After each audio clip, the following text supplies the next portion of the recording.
بسم اللہ الرحمن الرحیم۔ ہر وقت یہ آیت پڑھو، بے شک وضو ہو یا نہ ہو۔ یہ آیت پہاڑ کے ٹکڑے ٹکڑے کر دے، پانی کو روک دے، گناہوں کو مٹا دے، قضا نمازیں سب معاف کروا دے۔ وہ آیت یہ ہیں۔ محترم ناظرین، ہمارا آج کا وظیفہ ایک بہت ہی پیاری تسبیح کے حوالے سے ہے کہ جس کے بارے میں حضور نبی اکرم صلی اللہ علیہ وسلم نے فرمایا کہ جو بھی یہ تسبیح پڑھے گا اس کے تمام گناہ مٹا دیے جائیں گے اور قضا نمازیں سب معاف ہو جائیں گی۔ یہ تسبیح پہاڑ کے ٹکڑے ٹکڑے کر دیتی ہے، پانی کو روک دیتی ہے، گناہوں کو مٹا دیتی ہے، اور فیصلہ اس کے حق میں ہوگا، کیونکہ یہ ایسی تسبیح ہے جس کے پڑھنے سے اللہ تعالیٰ اس شخص سے بہت خوش ہوتا ہے، اس سے راضی ہوتا ہے، اس کی التجا کو سنتا ہے، اس کی مانگی گئی دعاؤں کو قبول کرتا ہے، اس کی دعاؤں پر کن فرما دیتا ہے اور اس کی خواہشات کی تکمیل ہونے لگتی ہے۔ اس کو کسی چیز کی کمی نہیں رہتی۔ اس تسبیح کو پڑھنے والا جب دل سے اور یقین کامل کے ساتھ اس کو پڑھتا ہے تو غیب سے آواز آتی ہے کہ مانگ، تجھے سب دیا جائے گا۔ تو اس پیاری اور عظیم تسبیح کے بارے میں جاننے کے لیے گزارش ہے کہ ویڈیو کو آخر تک لازمی دیکھیں۔ ناظرین، اکثر زندگی میں ایسے وقت آتے ہیں جب ہر طرف سے دروازے بند محسوس ہوتے ہیں، فیصلے انسان کے حق میں نہیں ہوتے، اپنے بھی مخالف ہو جاتے ہیں، دشمن طاقتور لگتے ہیں، اور ہر انسان چاہتا ہے کہ کوئی راستہ نکلے، کوئی سہارا ملے، کوئی ایسی چیز ہو جو اس کے حق میں فیصلہ کر دے، اس کے دشمنوں کو مغلوب کر دے اور اسے کامیابی عطا کرے، اس کی تمام قضا نماز معاف ہو جائیں، اس کے تمام گناہ مٹ جائیں۔ تو دین اسلام میں ہر مشکل کا حل قرآن مجید کے اندر موجود ہے۔ قرآن مجید کی حکمت، ہدایت اور روشنی۔ قرآن کو ہدی للناس یعنی تمام انسانوں کے لیے ہدایت قرار دیا گیا ہے۔ یہ زندگی کے ہر شعبے میں صحیح راستہ دکھاتا ہے۔ دلوں کا سکون۔ قرآن فرماتا ہے الا بذکر اللہ تطمئن القلوب۔ دلوں کا حقیقی اطمینان اللہ کے کلام میں ہے۔ کامل شریعت اور جامع اصول۔ قرآن زندگی کے ہر پہلو، عبادات، اخلاق، معاشرت، تجارت، عدل، خاندان، سب کے لیے بہترین اور حکیمانہ اصول فراہم کرتا ہے۔ عقل و فکر کی دعوت۔ قرآن بار بار انسان کو سوچنے، سمجھنے اور غور و فکر کی دعوت دیتا ہے۔ افلا تعقلون، افلا يتدبرون۔ یہ کتاب انسان کی فطرت اور عقل کے مطابق ہے۔ قرآن مجید کی فضیلت سب کتابوں میں افضل۔ قرآن اللہ کی آخری اور کامل کتاب ہے۔ اس کا ایک حرف پڑھنے پر 10 نیکیوں کا ثواب عطا ہوتا ہے۔ قیامت کے دن شفاعت نبوی صلی اللہ علیہ وسلم نے فرمایا اقرأوا القرآن فإنه يأتي يوم القیامت شفیعا لأصحابہ۔ بہتر سے بہتر انسان آپ صلی اللہ علیہ وسلم نے فرمایا خیرکم من تعلم القرآن وعلمہ۔ دلوں کی بیماریوں کا علاج قرآن کو اللہ نے شفا قرار دیا ہے۔ وَنُنَزِّلُ مِنَ الْقُرْآنِ مَا هُوَ شِفَاءٌ وَرَحْمَةٌ لِّلْمُؤْمِنِينَ۔ گھروں میں رحمت اور سکینت۔ جہاں قرآن کی تلاوت ہوتی ہے وہاں رحمت نازل ہوتی ہے، فرشتے حاضر ہوتے ہیں اور شیطان دور ہو جاتا ہے۔ یہ اللہ کا کلام ہے، اس میں وہ طاقت ہے جو ہر ناممکن کو ممکن کر سکتی ہے۔ حضور نبی اکرم صلی اللہ علیہ وسلم نے فرمایا کہ قرآن پاک کی ایک ایسی آیت ہے جو بھی پڑھے گا اللہ تعالی اس کے حق میں فیصلہ فرمائے گا۔ اس تسبیح کو پڑھنے سے انسان کی زندگی میں برکت، سکون، فتح اور آسانی پیدا ہوتی ہے۔ جب کوئی مشکل درپیش ہو، کوئی مقدمہ یا فیصلہ انسان کے حق میں نہ ہو، حالات اس کے مخالف ہوں، تو اس تسبیح کو یقین اور اخلاص کے ساتھ پڑھنا اللہ تعالیٰ کے فضل اور مدد کو اپنی طرف کھینچ لیتا ہے۔ یہ تسبیح پڑھنے سے پہاڑ کے ٹکڑے ٹکڑے ہو جاتے ہیں۔ یہ تسبیح گناہوں کو مٹا دیتی ہے اور انسان کی تمام قضا نمازیں معاف ہو جاتی ہیں۔ ناظرین، ایک عظیم تسبیح جسے ایمان اور پختہ یقین کے ساتھ پڑھنے والا کبھی خالی نہیں لوٹتا۔ دل صاف ہو، نیت پاک ہو اور یقین اللہ پر ہو تو یہ تسبیح ہر بند دروازہ کھول دیتی ہے اور ہر رکاوٹ کو دور کر دیتی ہے۔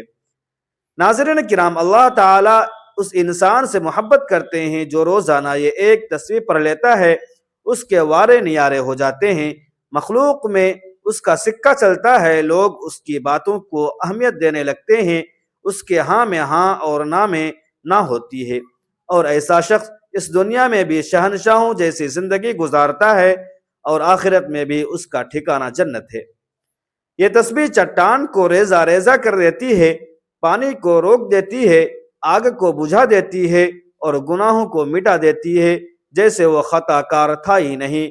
جو اللہ رب العزت اور نبی کریم صلی اللہ علیہ وسلم کا بتایا ہوا یہ ایک عمل کر لیتا ہے، اس ویڈیو میں آپ کو بتائیں گے کہ وہ کون سی تسبیح ہے جسے روزانہ پڑھنے سے اللہ سبحانہ و تعالی اپنے اس بندے سے خوش ہو جاتے ہیں، اور وہ کون سا عمل ہے جس کو کرنے سے انسان دنیا اور آخرت میں امیر و کبیر، غنی اور دولت سے مالا مال ہو جاتا ہے۔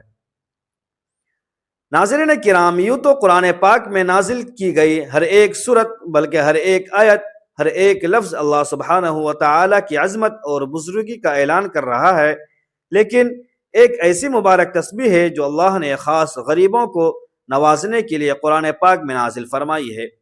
جو بھی ہر روز اس تسبیح کو پڑھنے کا معمول بنا لیتا ہے تو اللہ پاک اس کے گناہ معاف کر دیتے ہیں اور اس کی جتنی بھی حاجتیں ہیں پوری ہو جاتی ہیں۔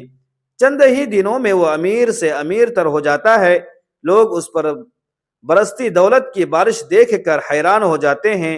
اس تسبیح کے بارے میں بتانے سے پہلے آپ کو ایک ایسا عمل بتاتے ہیں جس کی قرآن میں بار بار تاکید فرمائی گئی ہے۔ چنانچہ اللہ تبارک و تعالی نے بار بار قرآن میں اپنے نبی آخر الزماں اور آپ کے صحابہ کی اولاد تمام مومنین کو جس عمل کو بار بار کرنے کی تاکید فرمائی ہے وہ اللہ تعالی کا شکر ادا کرنا ہے۔ سورۃ البقرہ میں ارشاد ربانی ہے، فاذکرونی اذکرکم واشکروا لی ولا تکفرون، اور سورہ ابراہیم میں فرمایا لئن شکرتم لازیدنکم ولئن کفرتم ان عذابی لشدید۔ سورہ لقمان میں لقد آتینا لقمان الحکمۃ ان اشکر للہ ومن یشکر فانما یشکر لنفسہ ومن کفر فان اللہ غنی حمید۔ اسی طرح سورہ نحل میں فرمایا گیا کلوا من رزق ربکم حلالا طیبا واشکروا نعمت اللہ ان کنتم ایاہ تعبدون۔ سورۃ المؤمنون میں فرمایا گیا ثم جعلناکم خلائف فی الارض من بعدہم لننظر کیف تعلمون۔ ناظرین، یہ تمام اسی طرح کی بہت سی آیات شکر گزاری کی اہمیت اور ناشکری سے بچنے کی تلقین کرتی ہیں اور ہمیں یاد دلاتی ہیں کہ شکر گزاری کرنا اللہ کی عطا کی گئی نعمتوں کی قدر کرنے کا بہترین طریقہ ہے، اور شکر ادا کرنا ہی وہ عمل ہے جس کے سبب اللہ سبحانہ و تعالی انسان کو زیادہ سے زیادہ عطا فرماتا ہے۔ اسی حوالے سے حضرت موسیٰ علیہ السلام کا ایک واقعہ بڑا ہی مشہور ہے۔ حضرت موسیٰ علیہ السلام کو کوہ طور پر اللہ تعالی سے ہم کلام ہونے کے لیے روانہ ہوئے تو راستے میں ایک شخص سے ملاقات ہوئی۔ اللہ نے اس کو رزق کی خاطر فراوانی عطا کر رکھی تھی۔ اس نے حضرت موسیٰ علیہ السلام سے عرض کی کہ اے رسول اللہ، میرے رب سے میرے متعلق دریافت کیجیے گا کہ میرے لیے کیا حکم ہے، میرے پاس اتنا رزق ہے کہ سنبھالا نہیں جا سکتا۔ حضرت موسیٰ علیہ السلام ذرا آگے روانہ ہوئے تو ایک اور شخص دیکھا، اس نے ریت سے جسم کو ڈھانپ رکھا تھا۔ اس نے حضرت موسیٰ علیہ السلام سے کہا اے کلیم اللہ، میرے رب سے میری کیفیت عرض کیجیے گا۔ حضرت موسیٰ علیہ السلام کوہ طور پر پہنچے اور پہلے والے آدمی کے متعلق دریافت کیا تو اللہ تعالی نے جواب دیا کہ اسے کہو کہ میری ناشکری کرے۔ جب دوسرے کے متعلق پوچھا تو فرمایا اسے کہو کہ میرا شکر گزار بن جائے۔ حضرت موسیٰ علیہ السلام نے واپس ہوتے ہی پہلے آدمی سے کہا کہ اللہ فرماتے ہیں کہ تم میری ناشکری کرو، تمہارے رزق میں کمی واقع ہو جائے گی۔ اس نے آنکھوں میں آنسو بھرتے ہوئے کہا اے موسیٰ، میں اتنا کچھ دینے والے رب کا ناشکرا بندہ نہیں بن سکتا۔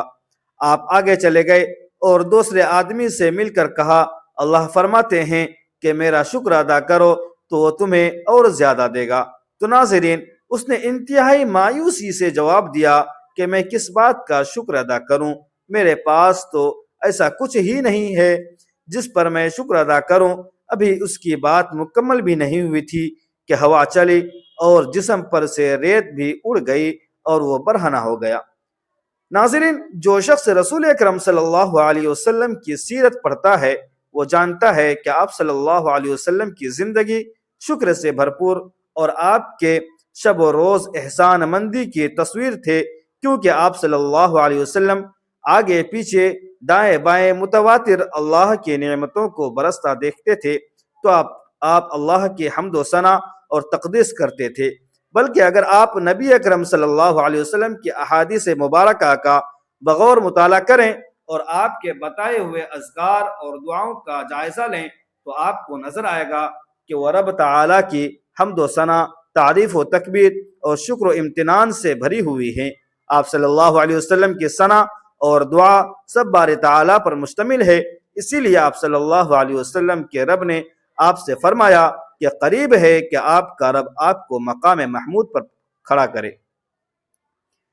اس سے نعمتوں کو پائیداری ملتی ہے اور انسان کے حالات سازگار ہو جاتے ہیں۔ یہی وہ مقام ہے جس میں نبی اکرم صلی اللہ علیہ وسلم اپنے پروردگار کی ثنا کریں گے، جیسا کہ آپ صلی اللہ علیہ وسلم نے فرمایا، میں اپنے رب کو دیکھتے ہی سجدے میں گر جاؤں گا اور جب تک اسے منظور ہوگا وہ مجھے سجدے ہی میں پڑے رہنے دے گا۔ اس کے بعد ارشاد ہوگا، اے محمد اپنا سر اٹھاؤ، تم جو کہو گے اسے سنا جائے گا، جو سوال کرو گے تمہیں دیا جائے گا اور جو سفارش کرو گے اسے قبول کیا جائے گا۔ میں اس وقت اللہ تعالیٰ کی ایسی تعریف کروں گا جو اللہ تعالیٰ مجھے سکھائے گا، پھر سفارش کروں گا تو میرے لیے مخصوص لوگوں کی حد مقرر کی جائے گی، میں انہیں جنت میں لے کر جاؤں گا۔ یوں حمد و خیرات و برکات کی چابی اور خوشیوں کا دروازہ ہے، وہ زیادہ ثواب لینے کا راستہ ہے اور اللہ کے قرب کا ذریعہ ہے۔ اس سے نعمتوں کو پائیداری ملتی ہے، برکتیں قائم رہتی ہیں اور حالات سازگار ہو جاتے ہیں۔ حمد سے نعمتوں کو دوام ملتا ہے، رزق میں فراوانی ہوتی ہے اور اللہ کے رحمتوں کا پے در پہ نزول ہوتا ہے۔ حمد تمام اعمال کا تاج، وفا کی دلیل اور احسان کی شرط ہے۔ رسول ہدایت صلی اللہ علیہ وسلم اپنے رب کے مقام و مرتبہ اور اپنے خالق و مولا کی عظمت کو سب لوگوں سے زیادہ جاننے والے تھے۔ جو شخص آپ صلی اللہ علیہ وسلم کی سیرت کا مطالعہ کرتا ہے وہ دیکھتا ہے کہ آپ کے جسم مبارک کا ہر عضو رب تعالیٰ کی شکر گزاری میں مصروف رہا۔ آپ صلی اللہ علیہ وسلم کا دل شکر گزار، زبان ذکر الہی میں مشغول، روح آسمانوں اور زمین میں اللہ کی تسبیح کرنے والے اور اعضاء اپنے رب کی رضا میں مصروف عمل رہتے تھے۔ لہذا آپ صلی اللہ علیہ وسلم سب لوگوں سے بڑھ کر اپنے رب کے شکر گزار اور اپنے مولا کے سب سے زیادہ حمد کرنے والے تھے۔ آپ صلی اللہ علیہ وسلم نے اس دن بھی اپنے رب کا دل سے شکر ادا کیا جس دن آپ کو کامل یقین ہو گیا کہ ہر چھوٹی بڑی، نئی پرانی اور ظاہر و باطن نعمت صرف اللہ وحدہ لا شریک کی طرف سے ہے جو بلند شان والا ہے۔ مومن کے نزدیک شکر گزار دل ہونا عبودیت کے ارکان میں سے ہے، کیونکہ وہ یقین رکھتا ہے کہ اسے حاصل ہونے والی ہر نعمت صرف اللہ تعالیٰ کی طرف سے ہے۔ سیدنا ثوبان رضی اللہ عنہ سے مروی ہے کہ نبی اکرم صلی اللہ علیہ وسلم نے فرمایا، تم میں سے ہر کوئی شکر کرنے والا دل اور ذکر کرنے والی زبان رکھے۔ آپ صلی اللہ علیہ وسلم نے اپنی زبان سے بھی اپنے رب کا شکر کیا اور ہمیشہ اپنے رب کی حمد و ثنا میں مصروف رہے۔ آپ صلی اللہ علیہ وسلم خوشی و غم، سختی و آسانی اور ہر زمان و مکان میں ہمیشہ رب الرحمن کی حمد و ثنا کے نغمے گاتے رہے۔ کھانا کھاتے تو اپنے رب کی حمد و ثنا کرتے، کوئی مشروب پیتے تو اپنے خالق کا شکر کرتے، کپڑے پہنتے تو عطا کرنے والے کی تعریف بجا لاتے اور سواری پر سوار ہوتے تو اپنے رب کی نعمت کا اعتراف کرتے۔ آپ صلی اللہ علیہ وسلم عملی طور پر شکر گزار تھے، بلکہ مشکل ترین اور دردناک حالات میں بھی اپنے رب کی شکر گزاری سے غافل نہیں ہوئے۔ آپ صلی اللہ علیہ وسلم کے بارے میں مروی ہے کہ غزوہ احد میں آپ صلی اللہ علیہ وسلم شکست کی حالت میں زخموں سے چور واپس آئے، جبکہ آپ صلی اللہ علیہ وسلم کے کئی صحابہ کرام رضی اللہ عنہم کو شہید کر دیا گیا تھا۔ آپ صلی اللہ علیہ وسلم کے نورانی چہرے کو زخمی کر دیا گیا تھا اور آپ صلی اللہ علیہ وسلم کا رباعی دانت توڑ دیا گیا تھا، تو آپ صلی اللہ علیہ وسلم نے فرمایا، برابر ہو جاؤ یہاں تک کہ میں اپنے رب کی ثنا کر لوں۔ تو نبی اکرم صلی اللہ علیہ وسلم نے اپنی امت کو شکر کی نہایت لطیف اور حکمت والے تعلیم دی کہ مصائب پر بھی اللہ کا شکر ادا کیا جائے اور اس کی تعریف کی جائے، کیونکہ یہ یقین و تسلیم کا اعلیٰ درجہ اور رضا کا سب سے اونچا مقام ہے، اور رضا صبر سے ارفع ہے۔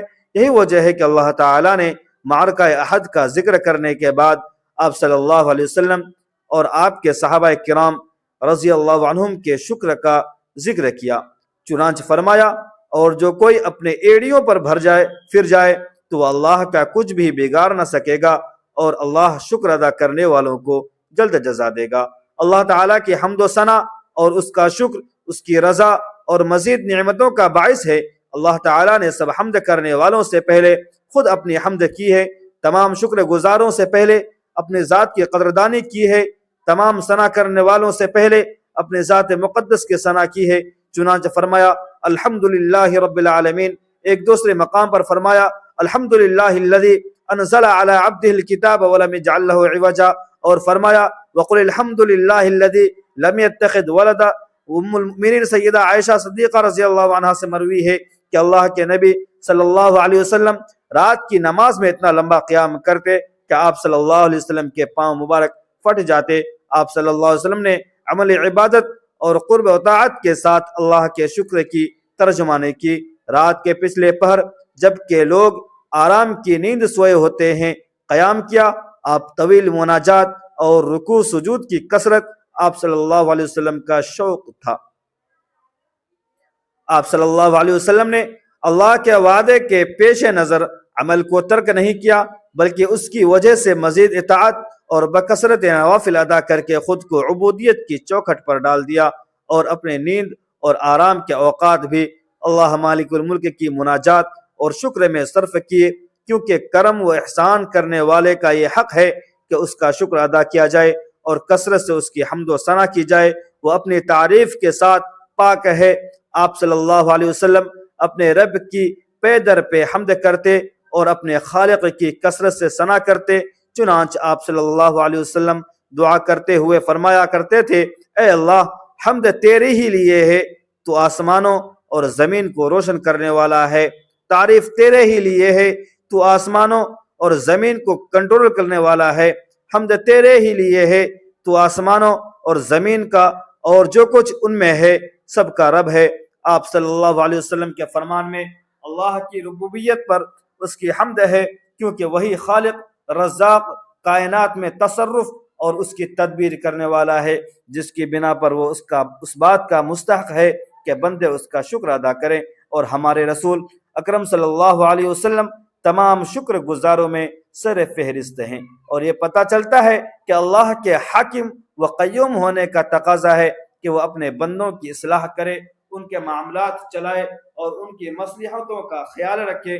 چنانچہ آپ صلی اللہ علیہ وسلم کی حمد اسی عظیم فضل کے باعث تھی۔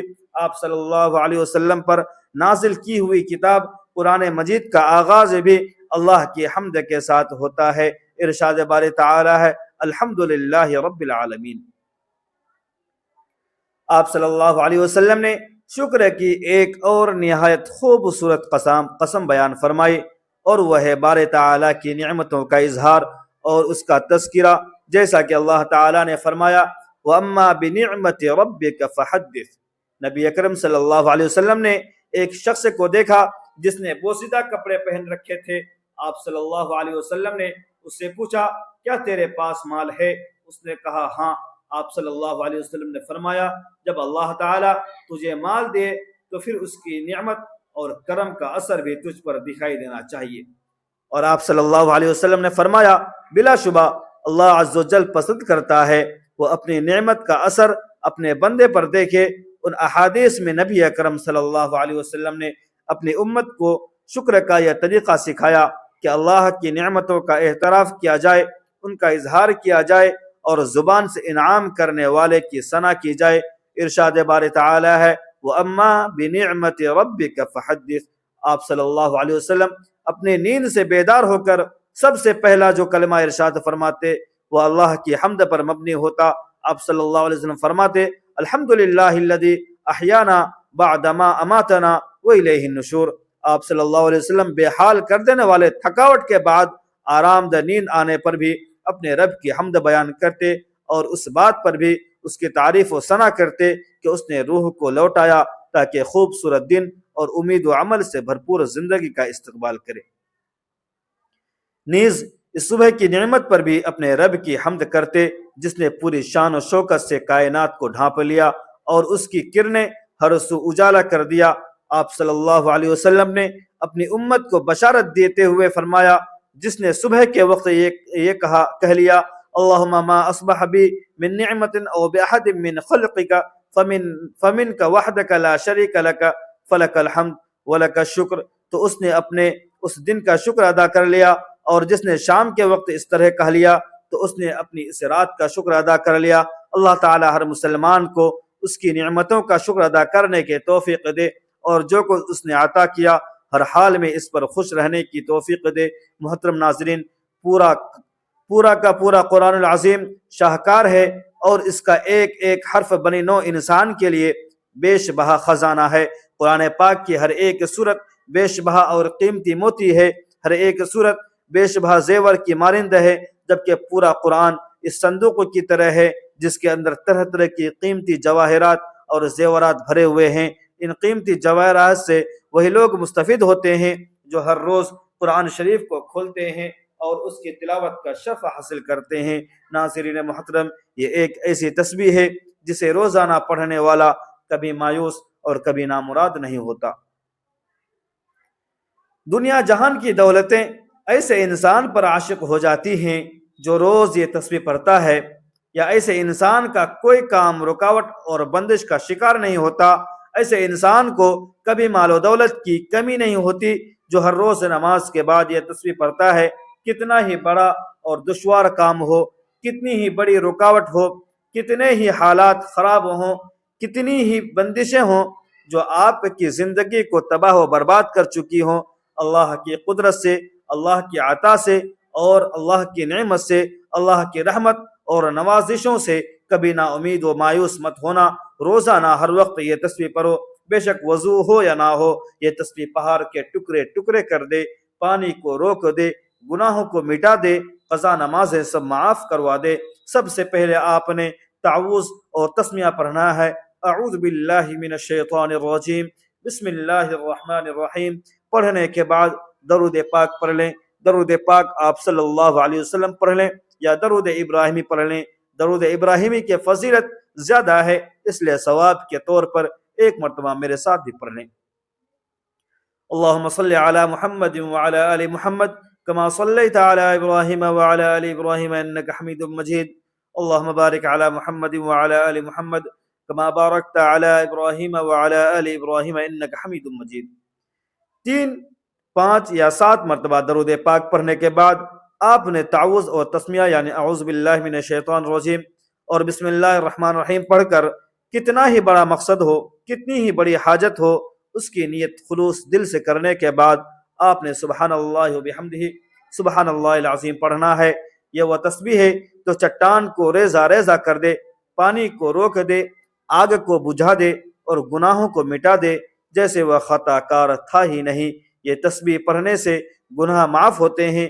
سبحان اللہ وبحمدہ سبحان اللہ العظیم روزانہ کسی بھی نماز کے بعد ایک تسبیح یعنی کم از کم 100 مرتبہ آپ نے اس کو پڑھنی ہے، اور چلتے پھرتے آپ نے لا حول ولا قوت الا باللہ العلی العظیم کی تسبیح کرنی ہے۔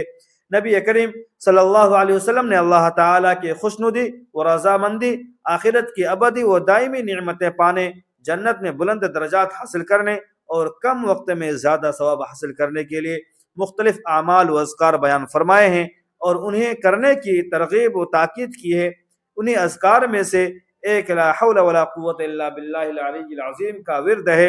احادیث مبارکہ میں اس کلمے کی بہت فضائل وارد ہوئے ہیں۔ یہ کلمہ دنیا و آخرت کی بہت سی نعمتوں کے حصول کا ذریعہ ہے۔ لا حول ولا قوت الا باللہ کا ترجمہ یہ ہے کہ گناہوں سے بچنے کی طاقت اور نیک اعمال کرنے کی قوت صرف اللہ تعالیٰ ہی کے ذریعے ہے۔